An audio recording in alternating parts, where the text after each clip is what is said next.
Bab 1524. Murong Li yang kaget. Alis Erik Kin bergerak, dengan dua api suci membungkus serangga ini, lalu membangkitkan raga Raja Qin. 100 Battles pun terkumpul di jari, dengan ditumpukan 1000 kali lipat. Dalam keadaan yang tidak direncanakan ini, jari Erik Kin ini langsung dengan kuat menekan Sky Eater, lalu Sky Eater pun meledak. Tidak berguna. Di saat Sky Eater meledak, Erik Kin melihat proses kematian Sky Eater di buku langit tanpa kata, tapi di buku langit tanpa kata ini sama sekali tidak ada fenomena apapun. Ini membuat dia merasa kecewa. Jika buku langit tanpa kata juga tidak bisa digunakan, jika dirinya ingin membentuk satu pasukan besar Sky Eater, pasti akan sangat sulit. Dan dirinya selalu merasa Murong Li menyembunyikan sesuatu. Jangan-jangan sudah menghabiskan koin roh emas yang banyak, tapi akhirnya juga muncul masalah. Ada yang salah. Di saat Erik Kin merasa kecewa, dia mendadak memerhatikan, buku langit tanpa kata ini seolah-olah membuka celah yang sangat kecil. Celah ini sangat kecil, jika tidak diamati dengan teliti, tidak akan mudah diketahui. Sebenarnya berguna atau tidak? Erik Kin pun mulai bimbang, karena buku langit ini terbuka kecil, juga membuat dia curiga, apakah memang begini? Coba lagi.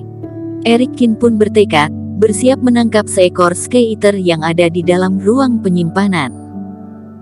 Tapi, di saat akan menangkap, Erik Kin menepuk kening, dalam hati memarahi dirinya bodoh.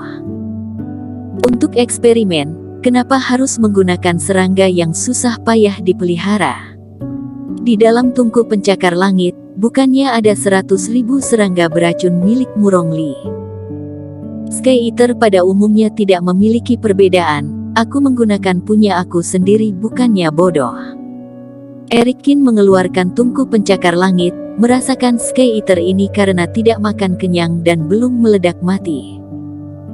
Tapi karena tungku pencakar langit ini sangat besar, makhluk-makhluk ini pun merayap di segala sudut tungku, seolah-olah pura-pura mati. Coba tangkap beberapa ekor. Erik Kin paling takut jika Sky Eater ini berkumpul menjadi satu, jika demikian harus menggunakan api suci untuk memisahkan, juga sangat memakan waktu. Jika berpisah seperti ini, lebih hemat waktu. Mengaktifkan tungku pencakar langit dan membuka satu celah, seketika puluhan ekor Sky Eater yang dekat dengan sekitar celah merasakan ada celah dan target yang diperintah oleh tuan pemilik. Mereka meraung dan menggepakkan sayap, terbang ke arah celah. Bam! Dua api suci seketika membentuk jaring yang rapat menutupi lubang tungku. Selain satu ekor yang terbang keluar, sisanya tertahan di atas api suci. Selanjutnya Erik Kin menutup tungku, mematikan api suci. Di luar pun ada satu ekor serangga yang disegel oleh dirinya. Dengan cara yang sama, Erik Kin menekan mati makhluk ini. Dan kali ini, Erik Kin bersamaan mengamati lembaran pertama buku langit tanpa kata. Bergerak.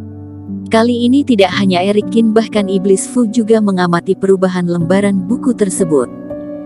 Meskipun hanya celah kecil, tapi benar-benar bergerak.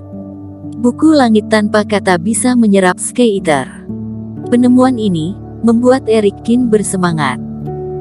Menunggu buku langit tanpa kata ini diaktifkan, akan mulai menyerap sinar rembulan, mengumpulkan berbagai macam teknik yang sempurna, tapi dengan kecepatan seperti ini, sepertinya mengaktifkannya membutuhkan Sky Eater yang banyak. Erik Kin pun melihat tungku pencakar langit. Awalnya sepanjang perjalanan dia terus meneliti 3 jurus pedang yang diwariskan oleh sang ayah, tapi kondisi sekarang adalah meneliti Sky Eater ini. Karena jurus pedang pembantaian roh, harus sampai fase transendensi baru akan sempurna, dan jurus pedang ini sangat mendalam, dirinya juga tidak bisa terlalu buru-buru. Memulihkan Reiki, terus membunuh Sky Eater, hari ini bagaimanapun, harus mengaktifkan buku langit tanpa kata ini. Erik Kin dalam hati memutuskan. Di saat Erik Kin menekan mati satu ekor Sky Eater. Di dalam kapal terbang, di arah kejauhan dari formasi pelindung Erik Kin, Murongli yang sedang memejamkan mata berlatih, kelopak mata pun berdetak dengan tatapan aneh melihat ke arah Eric Kin. 100.000 ekor Sky-Eater, setiap ekor menggunakan jiwa dewa untuk mengenal tuan pemilik. Meskipun menguras jiwa dewa yang sedikit, tapi setiap ada yang mati, dirinya juga bisa merasakannya. Tadi dia baru saja merasakan, Eric Kin membunuh satu ekor Sky-Eater miliknya.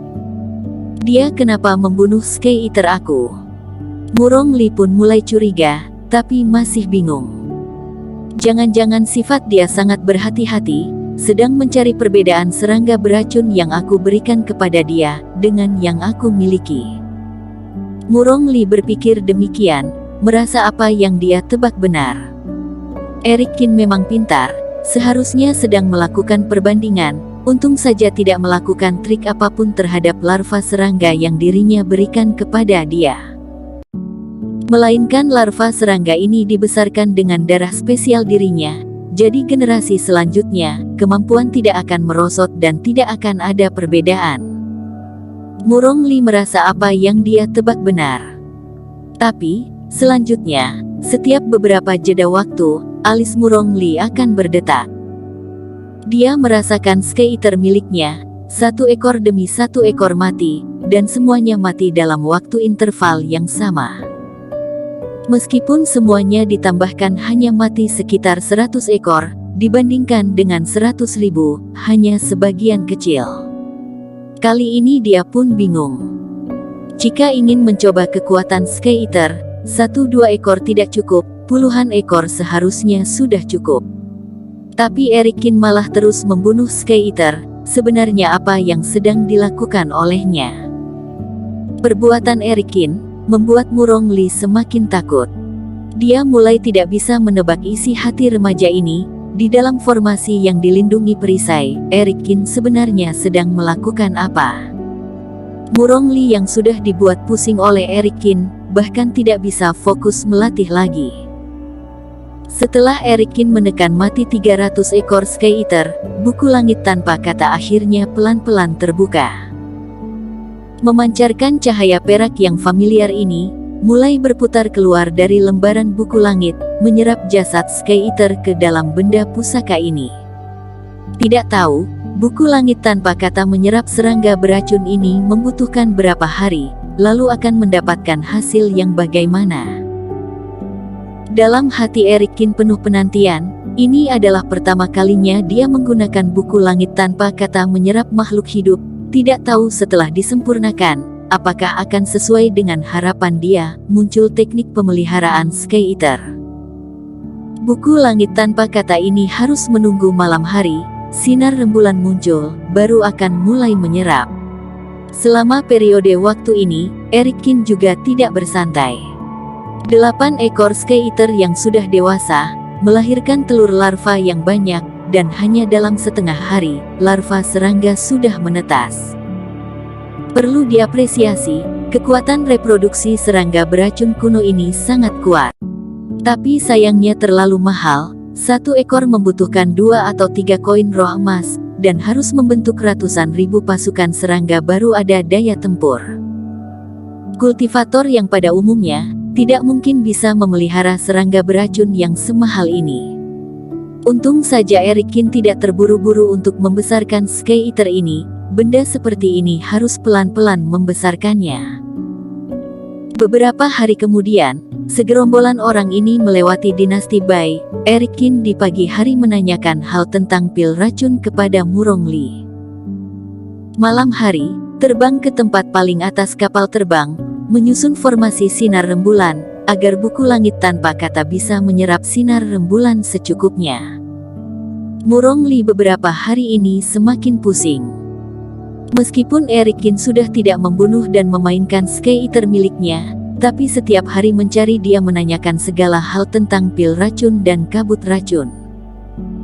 Dan tidak tahu orang ini dari mana mengetahui begitu banyak hal tentang racun, dan memiliki pemahaman yang sangat tinggi. Dirinya hanya mengatakan beberapa poin utama, Eric Kin pun bisa langsung meracik keluar benda ini.